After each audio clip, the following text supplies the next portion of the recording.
Hello dear students. In today's video lecture, we will study about endoplasmic reticulum. Endoplasmic reticulum, it is one of the organelle present in the eukaryotic cell. It is also known as ER. This is the structure of an endoplasmic reticulum. We can see that this endoplasmic reticulum, it is found near the nucleus and it can extend up to the plasma membrane. This endoplasmic reticulum, endo means inside,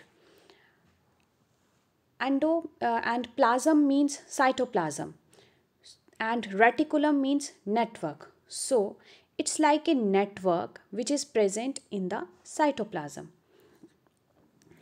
So the definition of endoplasmic reticulum is it is a network of membrane enclosed tubules and sacs that extends from the nuclear membrane throughout the cytoplasm. This endoplasmic reticulum, it has a dynamic structure. It means that it performs different roles in the cell. The term endoplasmic reticulum, it was first of all given by Potter in the year 1953. This is known to be the largest organelle in a eukaryotic cell. If we will see the membrane of the endoplasmic reticulum, it is double membrane. It is like the mosaic model which is found in case of the plasma membrane. If we will see the thickness, it is 50 to 60 angstrom in thickness. Now coming next, the types of ER found in the cell. There are two types of endoplasmic reticulum. One is the rough endoplasmic reticulum and another one is the smooth endoplasmic reticulum.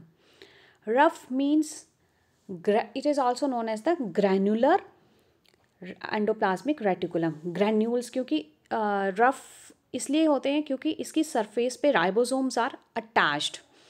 This rough endoplasmic reticulum, it usually exists as a cistern, means sac-like structures मिलेंगे जो कि unbranched होंगे, जिनको rough endoplasmic reticulum कहेंगे. Now, as already said कि rough endoplasmic reticulum में ribosomes होते हैं, तो ये जो ribosomes हैं ये attached होते हैं with the ribofourin proteins के साथ ये attached होते हैं to the surface of the rough endoplasmic reticulum. Now, next is the smooth endoplasmic reticulum. Smooth endoplasmic reticulum इसलिए क्योंकि इसमें कोई भी राइबोसोम जो है वो अटैच्ड नहीं होते, इसलिए इसकी सरफेस जो है वो स्मूथ, और इसको हम a granular form of endoplasmic reticulum भी कहेंगे. और अगर इसकी स्ट्रक्चर की बात करें, it is tubular in form, means आपको ब्रांच से स्ट्रक्चर्स मिलेंगे like this one, branched structures, and it is found in case of adipocytes, in leukocytes also. एक और एंडोप्लाज्मिक रेटिकुलम है जिसको कहते हैं सार्कोप्लाज्मिक रेटिकुलम. ये एक स्पेशल टाइप का एंडोप्लाज्मिक रेटिकुलम है which is found in case of the muscle cells. और मेनली जो इसका रोल रहेगा वो है कि मसल की कॉन्ट्रैक्शन वगैरह में इसका रोल रहेगा, क्योंकि इसमें कैल्शियम आइंस वगैरह जो हैं वो स्टोर रहेंगे. Now coming next to the what are the functions which are performed by this ER. First function which it performs is the exchange and translocation. Now exchange में जो एंडोप्लाज्मिक रेटिकुलम की surface है, क्योंकि हमने देखा कि उसमें ये सिस्टर्ने और ट्यूब्यूल्स की बनी हुई है, तो इसलिए इसका जो सरफेस एरिया वो काफ़ी ज़्यादा हाई बढ़ जाता है. So endoplasmic reticulum surface area it helps in diffusion और active transport through the membrane system. Mainly it helps in translocation जो सब्सटेंसेस का from the cytoplasm to the outside of the cell and vice versa also. Now आप अगर देखेंगे कि जो endoplasmic reticulum है और जो प्लाज्मा मेम्ब्रेन है उसका, क्योंकि जो एक न्यूक्लियर मेम्ब्रेन है उसकी जो पेरिप्लाज्म है और जो एक एंडोप्लाज्मिक रेटिकुलम का जो ल्यूमन है उसमें आप अटैचमेंट देखेंगे. इसके थ्रू जो एक्सचेंज होता है, इवन जो हमारा RNA बनता है वो न्यूक्लियस से जब उसको बाहर इन द साइटोप्लाज्म आना होता है, then it goes through this endoplasmic reticulum. Second function which it performs is the synthesis of proteins and the lipids.